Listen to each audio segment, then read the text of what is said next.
right, we are here again this month with another member of the month.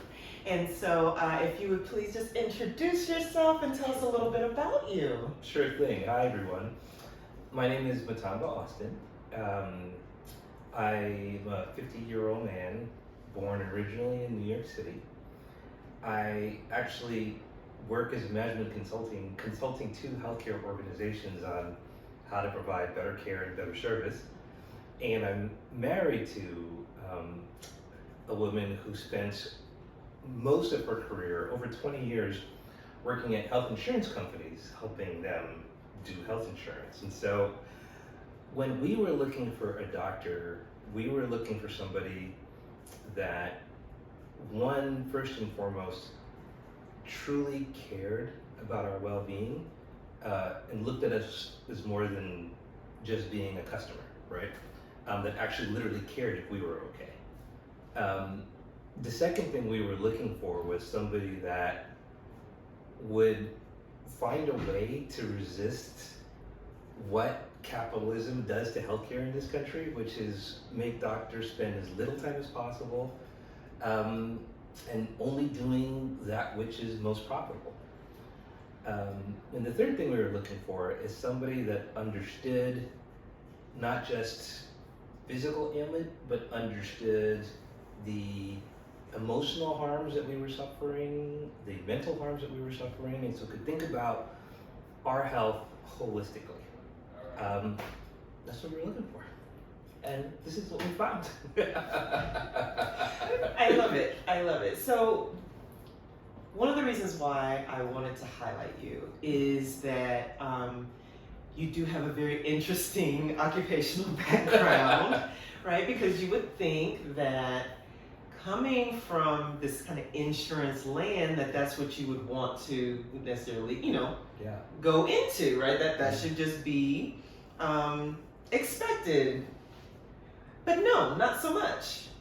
And so, coming from a traditional family practice background, also, a lot of what you said resonated, right? Being able to own your own time with your patients is really, really important. And in a traditional health model, it can be very difficult to do so and very challenging to do it on a daily basis without ruffling some feathers.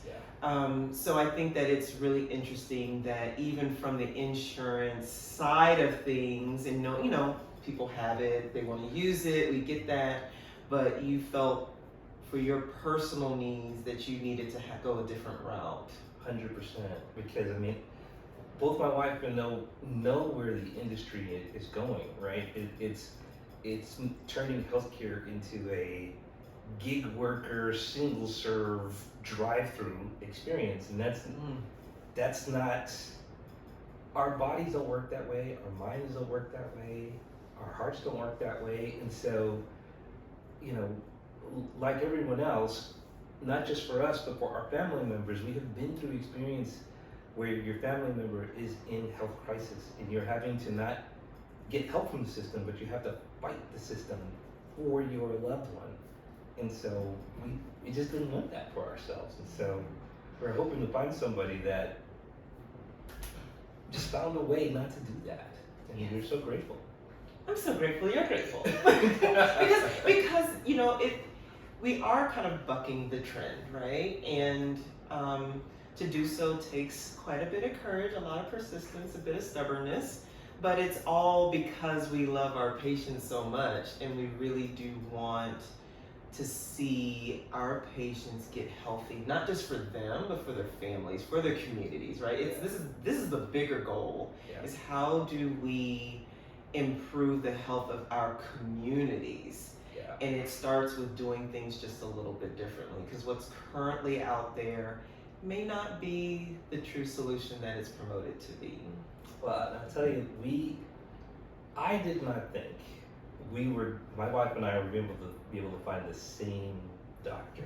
Like, we both given up hope, right? And just to give you all some context on what I mean by that, so you can see me, right? Like I said, 50-year-old male, high stress occupation, traveling all the time, corporate America, and all the stress that that comes with being a black man in corporate America. So that's sort of one context.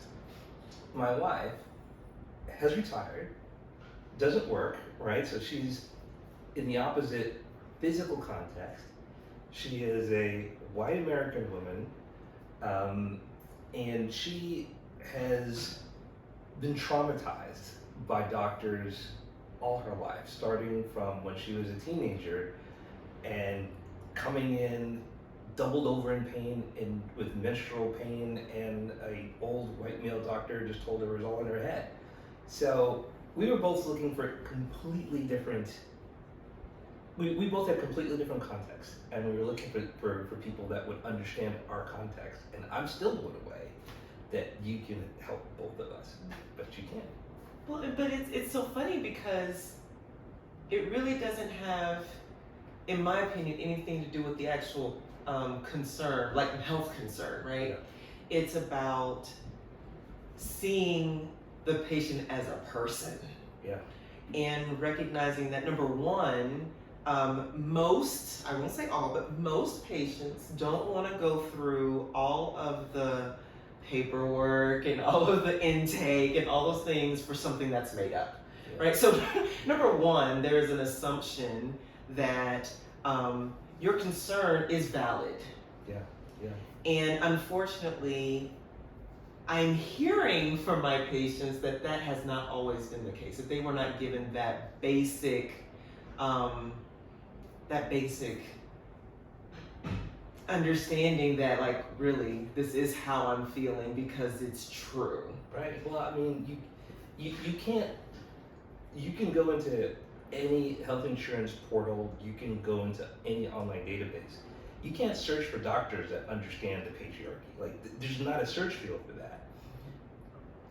In the standard diagnostic medical form, it's not there. So if you're just gonna go to somebody who is just doing what they're told, they're not even gonna ask the questions that matter. And so, you know. So that's actually an interesting point, because in family medicine we're taught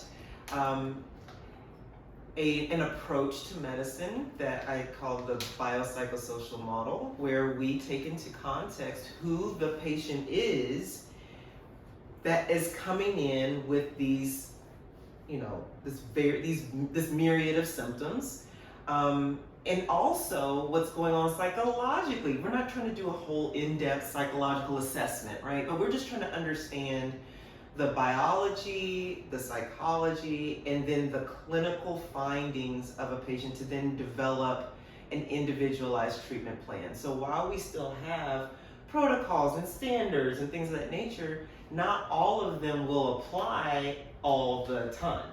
So, when we're doing our board exams, right, we don't get questions that say, okay, you've got a person who has a blood pressure of blah, blah, blah, right? You have a 56-year-old African-American person that walks in who's been dealing with, blah, blah. Those are our board questions. So our training is assuming that we know who this patient is, and we're tested on that. Yet in real life, in the traditional medicine setting, right? Yeah. Many times you're going so fast, you're trying to pick up who this person is on the fly if you're trying to do well. And others are just literally saying, or thinking of the patient as whatever their ailment is. Oh, okay, we've got hypertension in room 1, we've got a knee pain in room 2, we've got an earache in, room 3. I just think about, and so my wife and I, we've moved just mostly because of my career. So we've lived in New York, we've lived in Los Angeles, we've lived in Denver. So we've had to change our primary care physician multiple times just because we kept moving. And so I think about each time it was the first time sitting with a new doctor. And if I think about how much time they spent going through just the questions in the software that they were using to run their practice, and then after that, how many questions they asked me not in the software, maybe 10 minutes, right? Unless you're generous, let's say 15 minutes. So if you're watching this, try to summarize everything that you think is relevant to your well-being in 15 minutes. And you see my point. How about this? How long does it take to get from check-in, just the check-in process, Yeah. to get in from getting your weight, getting your vital signs, all of that, asking, how you're doing today, what are you coming in for? That literally, I remember at my old practice, timing that alone. Yeah. I was given 15, maybe 20 minutes for a visit, but it took 10 minutes to get them literally into where I could then see them, Right. get them prepped, Right. right? So our my physician friends and my mid-level provider friends are already behind the ball, right, on their schedule because they don't even have the opportunity, right, Yeah. to really learn who that patient is. And so here we've tried to change the game on that, where while you do have a lot of intake paperwork, that's because number one, we make you do it before you come in, right, that very first time. Well, what I appreciate is somebody reads it, right? Yes! Everybody makes us do insert paperwork, Yeah. but I can We I actually can count review it what prior to how your many visit. doctors they'll give you the same forms when you walk in, right? Hi, you say, well, I did them online, and they go, will you go ahead and repeat them again, right? That's normally what happens. Yeah, we want to be efficient, but that doesn't always mean that we don't spend any time, right? So just like we're asking you to spend the time to think about those questions and answer them to your best ability, then our response then is to review that paperwork, right? And I review everything, right? From the picture, right? And I'm already forming from a picture. Okay, I noticed that they've got a little bit of puffiness around their eyes, or they've got some darkening here. They've got maybe a little, we call acanthosis nigricans, right? We may have some insulin resistance going on just from their basic picture, right? Or, they decided to take for their first meeting with us a picture that may not be as flattering as you would do, like a selfie on social media, right? Like, why did we think that this was okay, right? You think you would want to put your best foot forward. No, not always, not always. That's information in and of itself. Absolutely, right? Absolutely. So, we want to go in. I don't like surprises, but I'm in family medicine, and so there's always surprises. So one of the things that helps me is to review that information so that now when we come into that first visit, I have some kind of a framework, right? Just the basic, and I consider that just the basic stuff, right? Yeah. But then I'm gonna say, okay, what really is the context with which you decided to make an appointment with us today? Like, why now? Why us? I just want to put this in context. I'm not suggesting that this is going to happen for everyone. I'm just going to tell you what happened to us, right? So, my wife and I came in. I brought my wife in, right? And she spent 2 hours just talking to us, not examining us, just talking to us to understand our lives. Like, we were sitting there looking at each other like, is this, like, we were asking her, like, are you okay? Can you do this? Right? And she was like, yeah, right? That's what happened. So that's why we're still here. I appreciate it. I appreciate knowing that time is appreciated. And I think that I've worked in healthcare for 25 years. I've never heard of anything like this. Yeah, it's a little different. But guess what? But what I find is if we put that time in, especially up front, right? Yeah. Then we've learned what your codes are. Right? We've learned that when you say, you send a text message, I don't feel good. Right. Or, that headache, it's back. Or I have something that just says, I'm really tired, right now. Like, we know that means, you know, oh no, this needs a whole call, right? This needs a visit, Right. versus you just tired again because you're doing the most, you know what you need to do. And we can speak in code almost, right? Because we're understanding what your language is. And that's really important, because one person's tired is someone else's exhausted, right? Well, yes, and in my experience, there's so many doctors we went to that from the first time they met us, just assumed they had our trust because they were doctors.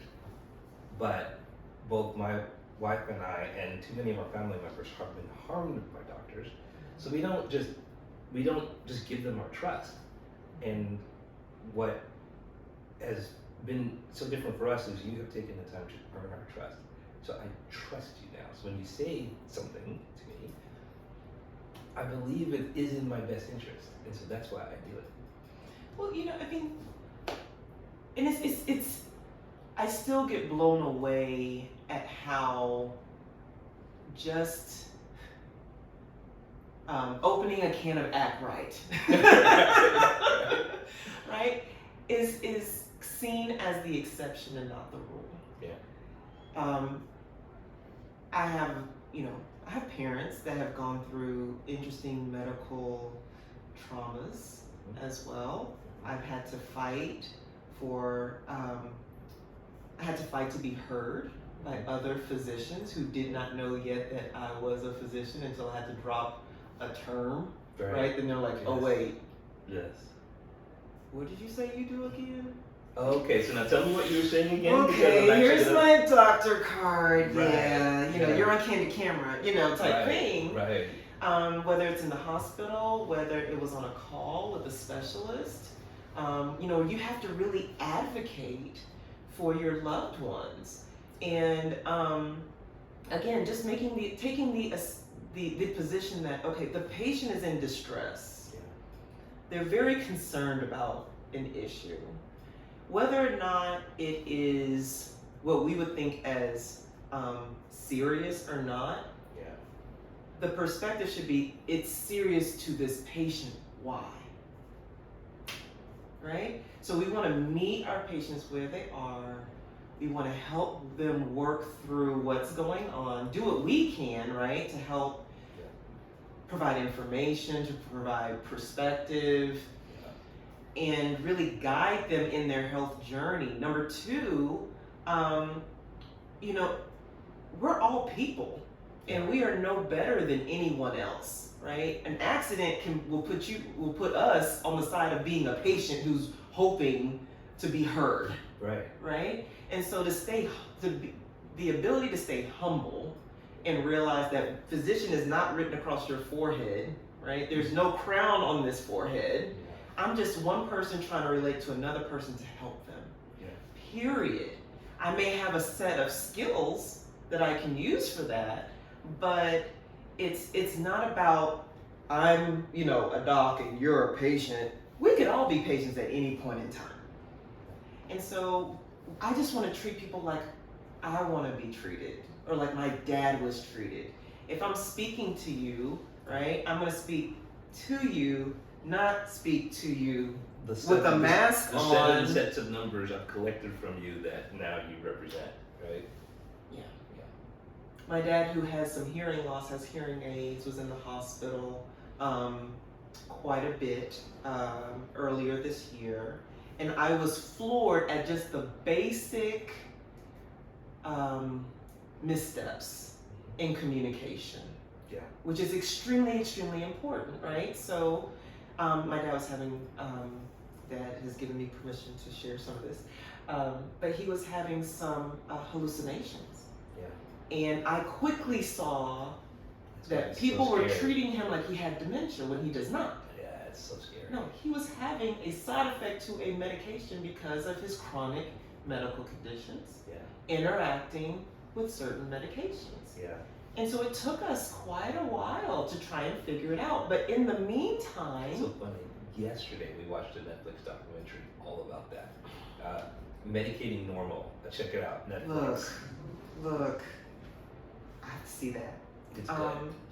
But yeah, he was having hallucinations. He could not hear well. So if you did not have his attention, Yeah. he didn't know you were speaking to him, right? And so I constantly, I don't know how many times I said, you're gonna have to take your mask down. And you're gonna have to speak down. He doesn't have his hearing aids in. Right. It's on the board in the hospital, right? Right. And yet people had their backs turned, asking me questions. Yeah. Mask on. You're like, are you serious right now? Right? Yeah. These are basic communication skills, right? That's basic empathy. And so, while I don't think necessarily it's the model that all of a sudden does this, right? I do believe that the physicians that go into this particular practice model get it. I'm with you, and part of the downside of spending so much time in this industry is I also get, in a lot of cases, why people don't do it. Right? All the things you're talking about, you just don't get paid for. So it's a choice to invest your efforts, uncompensated efforts, to do these things. Well, and that's why we have a membership model, though. Yeah. Right? So, for the same price every month, you can have a weekly visit if necessary. You can have a big old 2-hour visit. We can do what we need to do without wondering, is this going to get reimbursed? Is this not going to get reimbursed? We can just practice medicine. Well, one of the things that I didn't realize at the time, but I now realize, is one of the biggest values that at least I get from the membership is, at any point I can pull out my phone and I can send a message saying I need some help or I have a question.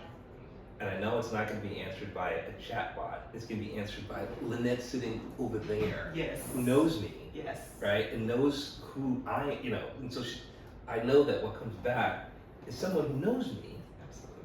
And so it's for me, that response. It's not just the tabulated responses of an algorithm. Correct. It's really important. And I have a nurse practitioner, Alexis, who comes into the rooms with us. Right. She's scribing, but she's also learning about our patients too. She's learning this language. So regardless of who is able to catch that, that message, right? We're able to say, hey, your friend's, literally, your friend is on the phone, right? And is concerned about XYZ. And we all have this understanding, right? Yeah. Some of them need some nice, clear boundaries. Some other folks need a little bit of this, a little bit of that, right?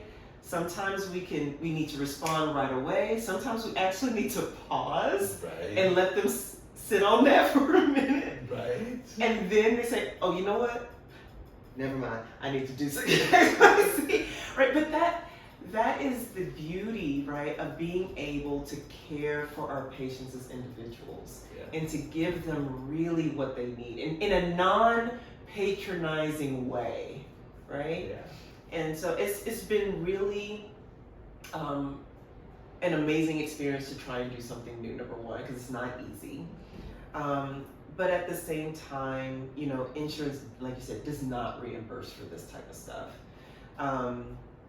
And while we have inched a bit into that land in order to reach another subset of the population, what we're hoping is that they actually will see what insurance does not cover.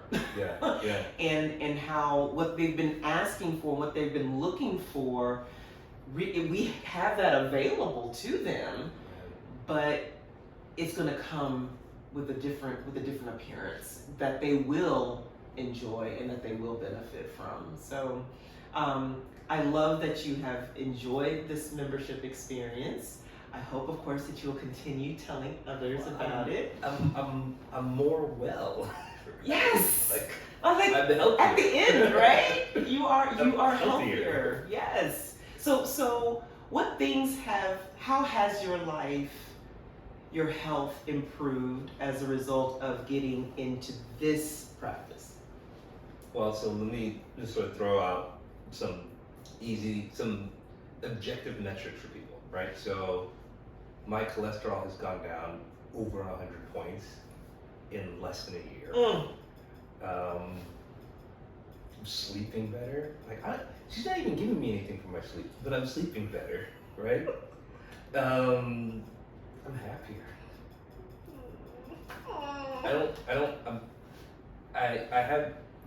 My 51st birthday is in a few weeks, and I'm not worried about it anymore because getting older is no longer something I need to be worried about because I'm in this program. And I will say that while you have been a great patient as far as taking medical advice, when you first came to us, Yep. you were so busy Yep. that priority just was not number one. Nope. Right? Nope. I came in and I told her lots of things wrong with me, and the reasons why I wasn't doing anything to help with that, right? Because like, I got no choice. It's either this job or I can't support my life. So, but I'm here. Right? I'm here. And that is a very, very common way that folks come in. They're like, look, pardon my colloquialism, but I'm a hot mess. Here I am. Here it is. Good luck. Yep. Right. And so, we spend the time, Fix we it. learn. Yep. Do what you can to fix it. But our goal is to not just fix it, but it's to empower you to cultivate your health. Like, it's a whole thing.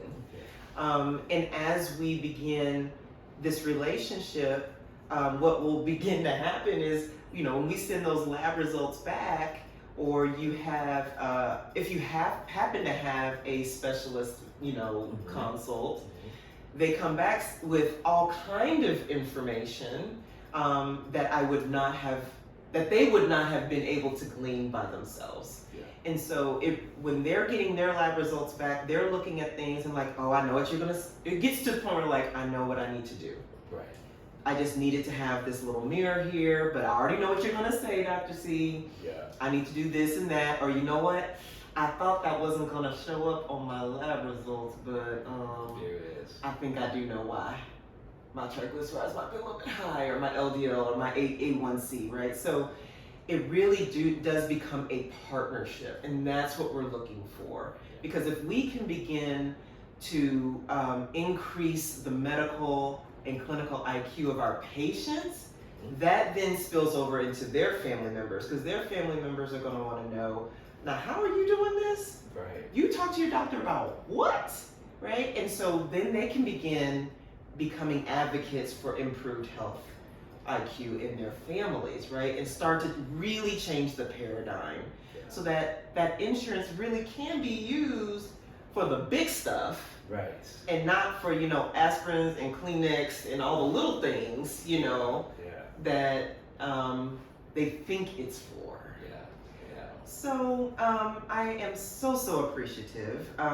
If you notice, I did say that there is a place for insurance. If you have a bill that might be $100,000 because you're in the hospital, right? Insurance could be appropriate. Right. For that. But do you feel like insurance is absolutely necessary in the family medicine at this level, in a primary care setting? No. I would imagine that if I were to tabulate my out-of-pocket before my membership versus after my membership, easily would pay for the membership, right? So, Can you say that? Hold on.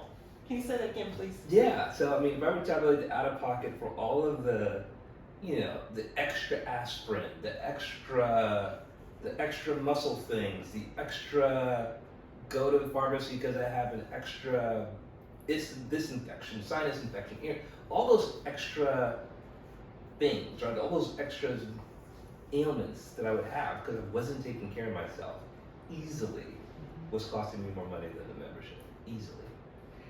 I just need to let that resonate. Because insurance, the deductibles are getting higher, the premiums are getting higher. And that's only going to continue. I mean, I can tell you that Y'all for a are hearing fact. this from the inside, people. Yeah, it's going to get worse. That's guaranteed. So those two alone, right? Yeah. Is how much a patient is paying Yeah. insurance before any care has actually been given. Yeah. Right? So that's before you've even established care with us or with a physician in general. So if you look at that and compare that to under $1,600 for a year membership with Blue Med, easily surpassed.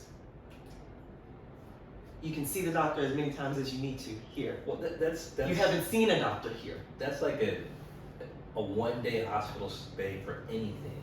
Come on. Gone. 1 day. Easy. 1 day hospital, years worth of membership. That's an amazing comparison, right? And that's what, they haven't even hooked anything up to the room yet. Right. They haven't hooked you up to an IV. Right. But then again, just because you're there, therapist has not, that is to reserve your name on the room. That's to sleep there, right? I mean, yeah, no sheets been soiled, like nothing, the toilet has not been flushed. That is just to put your name on the roster, on the door. Yeah. For that cost, you can have a whole year's worth of membership. There's no other industry that can provide a savings like that and give you the value. So with that, you could actually prevent that day in the hospital. Which is the whole point. Come on. Which is the whole point. The whole point. And which is what doctors are now getting measured on in the traditional setting with insurance. How well do we get people healthy? Yeah. They want to start, they are starting to monitor that and incentivize this in a system that doesn't work. If I was going to be even less generous, right? The insurance companies are incented to reduce your consumption of healthcare services, not necessarily to be more healthy. Those aren't necessarily the same thing. Yeah. How can we keep you out of the hospital by any means necessary? My point exactly. Gotcha. Because we as physicians believe that the best way to do that is to get you healthier so that you don't need the hospital. Right. And that is how it is promoted. However, the truth is, that takes time and effort. Yes. Which costs money. Yes. Okay. I love having these talks and I love having these talks with you because it's a great reminder of why we're doing what we're doing and why this truly is, I believe, a calling, number one, which I've always thought since residency when they were asked, and literally our program director, Leslie Tingle, hello, who he asked us, what does it mean to be a physician? That was one of the questions. And so he was really, really big on keeping the heart in family medicine with his residents. And so I'm so thankful to him for that. And I'm just thankful that, we have a call to really see, as Lynette pointed out, we see the patients that have been overlooked by the traditional healthcare system. And we not only want to see them, but we want to empower them to improve their health. So thank you so very much. I love you. Pleasure. Love you right back. And just tune in next time when we have another member of the month. Appreciate you guys. Bye.